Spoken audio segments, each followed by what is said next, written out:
Welcome to the web series your psych friend. मेरा नाम doctor Faisal Siddiqui है और आज का जो हमारा टॉपिक है वो है कैनबिस रिलेटेड डिसऑर्डर्स। मतलब गांजे की वजह से, सेवन की वजह से होने वाली बीमारियां। और इसमें अगर हम इंट्रोडक्शन देखें कि भाई गांजे क्या होता क्या है और क्या है गांजे का परेशानी, तो गांजा जो है सबसे ज़्यादा वाइडली यूज्ड होने वाली ड्रग है थ्रू आउट द वर्ल्ड। पूरी दुनिया में सबसे ज़्यादा इलीगली यूज़ होने वाली ड्रग जो है कैनबिस है। और पास्ट 30 ईयर्स में अगर हम देखें तो गांजा यूथ कल्चर में काफ़ी ज़्यादा फेमस हो गया है, काफ़ी ज़्यादा कॉमन हो गया है। जिसको जो है यूज़ करने लगे हैं लोग as a replacement of nicotine and alcohol, क्योंकि इसकी वजह से कुछ अलग अलग प्रकार के इफेक्ट देखने को मिलते हैं। तो यंगस्टर्स को ख़ास तौर पे जो है इसमें ज़्यादा इन्वॉल्वमेंट होने लगा है। अगर हम देखें यूएस के अंदर fourth most common use drug है, साइकोएक्टिव ड्रग है after alcohol, nicotine and caffeine. Preparations की बात करें कि कैनबिस प्रिपरेशन होते कैसे हैं, तो जो कैनबिस सटाइवा एक प्लांट होता है उसी के एक्सट्रैक्ट्स को जो है यूज़ किया जाता है for manufacture of different types of cannabis product, जिसमें ऑयल होता है कैनबिस का, रेजिन्स होते हैं, उसके प्लांट और जो स्टेम्स होते हैं, लीव्स होते हैं, उसका भी यूज़ किया जाता है तरह तरह के प्रोडक्ट्स बनाने में।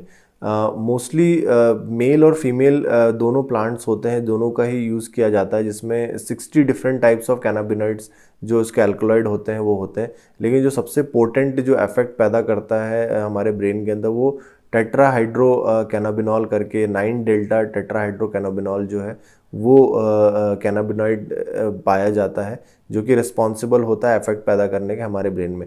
और most common form of cannabis जो है वो यूज़ करते हैं फ्लावरिंग टॉप से। उससे ही जो है एक प्लेजर महसूस होता है। जो ब्राउन रेजिनस एक्सुडेट्स होते हैं, एक्सट्रैक्ट्स होते हैं और फ्लावरिंग टॉप्स होते हैं, उससे ही जो है डिफरेंट कंपाउंड्स बनाए जाते हैं, जैसे हशीश ऑयल जिसको कहा जाता है, तो उससे बनाया जाता है।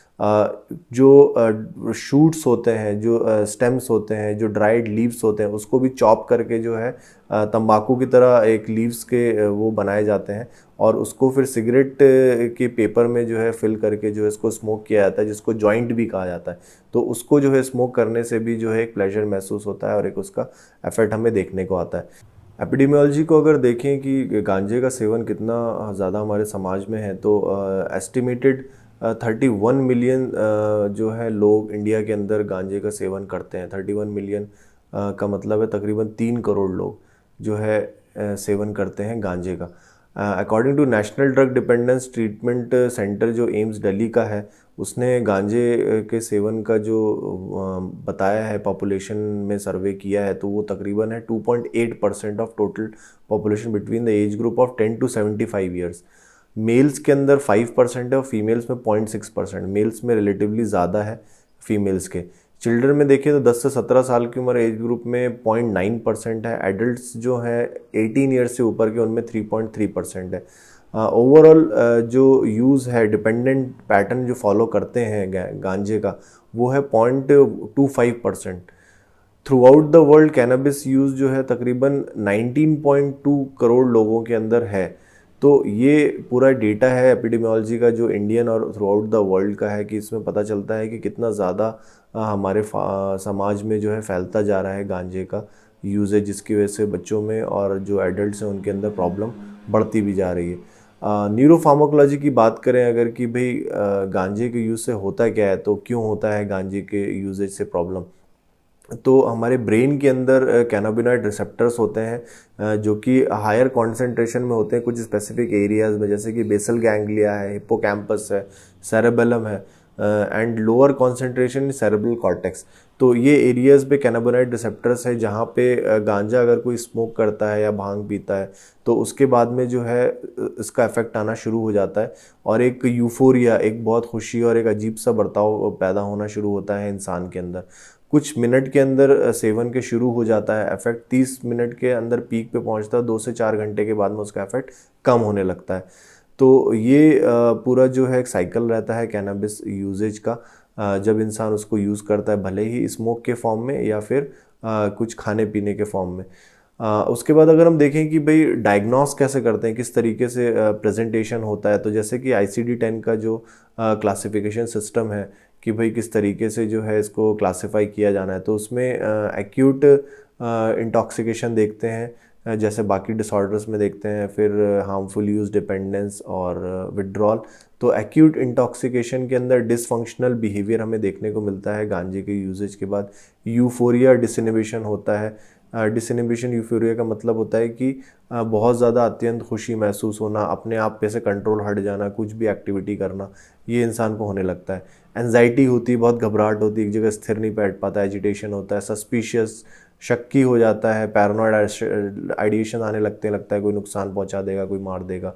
जजमेंट इम्पेयर हो जाता है, टेंशन इम्पेयर हो जाता है, कुछ सोचने समझने की क्षमता जो है कम हो जाती है गांजे के ज़्यादा सेवन के बाद में।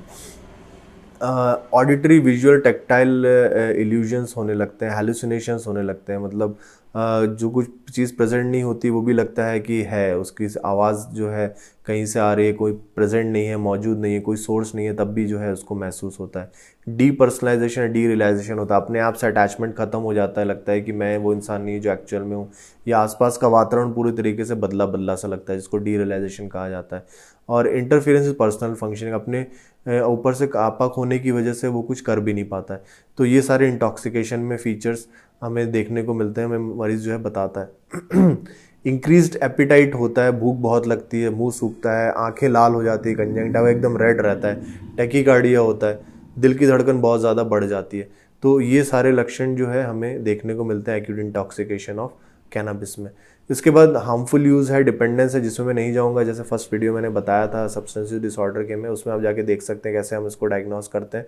और यही पैटर्न कैनबिस यूजेज के डिपेंडेंस और हार्मफुल यूज़ में हम देखते हैं मरीज़ के अंदर, और उसको डायग्नोस करके उसका इलाज करते हैं।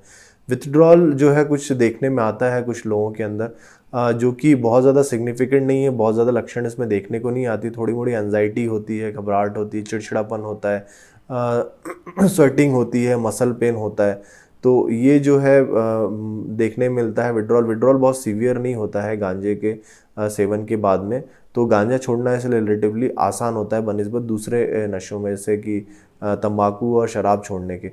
तो उसके बाद कुछ एक क्लासिफिकेशन सिस्टम में चीज़ें ऐड की गई हैं, क्योंकि गांजा पीने की वजह से थोड़ा सा साइकोटिक सिम्टम्स भी आते हैं। साइकोटिक सिम्टम्स मतलब डिल्यूजन, हैलुसिनेशन, बिहेवियरल डिस्टर्बेंस, ये हमें देखने को मिलता है। तो कैनबिस इंड्यूस साइकोटिक डिसऑर्डर भी जो है होता है क्लासिफिकेशन में, जिसमें साइकोटिक सिम्टम्स जो है आने लगते हैं मरीज़ के अंदर तकरीबन 2 हफ्ते के अंदर गांजे के सेवन के, जो कि परसिस्टेंटली रहते हैं तकरीबन 48 आवर्स के लिए, फिर वो चले जाते हैं। उसके बाद एमनेसिक सिंड्रोम भी आता है, जिसमें मेमोरी का इम्पेयरमेंट होता है, हम याद करने की ये जो है क्षमता जो है इंसान की कम हो जाती है, मेमोरी डेफिसिट होने लगता है, वो रिकॉल नहीं कर पाता है कुछ पास्ट की चीज़ों को, ये एमनेसिक सिंड्रोम देखने को मिलता है। या रेजिडुअल डिसऑर्डर, साइकोटिक डिसऑर्डर होता है, लेट ऑनसेट साइकोटिक डिसऑर्डर होता है, ये भी वेरिएंट देखने में आया है गांजे के सेवन के बाद में। अगर हम मैनेजमेंट की बात करें कि भाई मैनेजमेंट में जैसे कि कोई मरीज़ आता है एक्यूट इंटॉक्सिकेशन में या विड्रॉल में कैनबिस यूज़ के, उसमें कैसे करते हैं, तो सबसे पहले तो उसमें इन्वेस्टिगेट कराते हैं, यूरिन टॉक्सिकोलॉजी कराते हैं कि भाई इसने रिसेंट कब जो है गांजा यूज़ किया है। तो अगर वो कभी कभी गांजा लेता है या फिर उसने अभी 7 डेज़ के अंदर लिया है, तो वो टेस्ट इजीली किट के अंदर हम करते हैं यूरिन का ड्रॉप्स लेकर के, और फिर वो उसमें लाइन्स अगर आती हैं तो फिर वो पॉजिटिव शो कर देता है, तो पता चलता है मरीज़ ने गांजा लिया है। अगर लंबे समय तक गांजा लोग लेते हैं, तकरीबन 30 दिन तक भी वो जो है पॉजिटिव आ सकता है वो यूरिन टेस्ट जो है। तो सबसे पहले हमें लगाना होता है कि मरीज़ ने गांजा लिया है कि नहीं, तो वो यूरिन टेस्ट करते हैं, उससे हमें पता चल जाता है। अगर हम ट्रीटमेंट की बात करें कि कैनबिस रिलेटेड डिसऑर्डर्स का ट्रीटमेंट कैसे करते हैं, तो विथड्रॉल बहुत ज़्यादा सीवियर होता नहीं है कैनबिस छोड़ने के बाद में। तो जो थोड़ी मोड़ी एंजाइटी होती है तो उसको एंटी एंजाइटी ड्रग्स, एंजाइलेटिक ड्रग्स देके हम रिकवर कर लेते हैं, और वो कुछ टाइम के बाद में एंजाइटी ख़त्म हो जाती है, तो वो ड्रग्स बंद कर देते हैं और मरीज़ के बस रिलैप्स प्रिवेंशन का ध्यान रखते हैं। अगर डिप्रेसिव सिम्टम्स आते हैं गांजे के यूज़ के बाद में कुछ मरीज़ों में, तो उसमें एंटी डिप्रेसेंट ड्रग्स कुछ टाइम के लिए यूज़ करते हैं और फिर उसको स्टॉप कर दिया जाता है, और फिर रिलैप्स प्रिवेंशन के लिए ही मरीज़ को फॉलोअप पे बुलाया जाता है। फॉलोअप पे मोस्टली जो है सपोर्टिव थेरेपी जो है इंपॉर्टेंट होती है, जैसे कि individual therapy, family therapy, group psychotherapy, इसका हम यूज़ करते हैं ताकि मरीज़ दोबारा से जो है गांजे का सेवन इस्तेमाल करना शुरू ना करे। तो अगर इससे वो बच जाता है तो आगे लॉन्ग टर्म तक जो है उसका रिलैप्स प्रिवेंशन हमें देखना होता है, बाकी और कुछ करने की ज़रूरत नहीं होती है। अगर मरीज के अंदर साइकोटिक सिम्टम्स आते हैं तो उसके अंदर साइकोटिक सिम्टम्स को ट्रीट करना होता है और उसको तकरीबन 6 मंथ्स या 1 ईयर्स तक जो है ट्रीटमेंट कंटिन्यू करना होता है, ताकि फ्यूचर में उसको जो है साइकोटिक सिम्टम्स ना आए। और गांजे का सेवन भी जो है उसका देखना होता है कि फ्यूचर में वो ना करे। अगर हम कोई ड्रग की बात करें स्पेसिफिक, कि भाई कोई दवाई ऐसी है कि जिसको लेने से जो है गांजे की तलब ना हो, तो उसमें ड्रोनेबिनॉल एक ड्रग है जो कि सिंथेटिक फॉर्म है टेट्राहाइड्रोकैनाबिनॉल का। उसको यूएस एफडीए ने अप्रूवल दिया है कि गांजे का एज अ सब्स्टिट्यूट यूज़ कर सकते हैं, लेकिन वो इंडिया के अंदर अवेलेबल नहीं है अभी आज के टाइम में। फ्यूचर में अगर हो जाए तो उसको देखना होगा। उसके अलावा एक एन सिस्टीन एक ड्रग है जिसको जो है यूज़ करते हैं कुछ लोग क्रेविंग कम करने के लिए, या उसका कैनबिस को कंट्रोल करने के लिए यूजेज को, जो कि इसमें रिजल्ट्स कुछ पाए गए हैं कि स्टडीज़ में कि हाँ इसके पॉजिटिव रिजल्ट्स हैं। बाकी वैसे मेन तो जो थेरेपीज़ हैं वो साइकोथेरेपी है जिसका यूज़ किया जाता है, या फिर temporary treatment in the form of anxiolytic, anti depressant and anti psychotic medication. तो यहीं पे जो है आज हम अपना लेक्चर ख़त्म करते हैं और कोशिश करते हैं कि भाई आपको सारे लेक्चर समझ में आए। और अगर आपके कोई सवाल है तो आप पूछ सकते हैं इन किसी भी सारे टॉपिक्स को लेके, कोई नशे को छोड़ने को लेके या कोई भी परेशानी को लेकर के। मिलते हैं आपसे नेक्स्ट वीडियो में। शुक्रिया।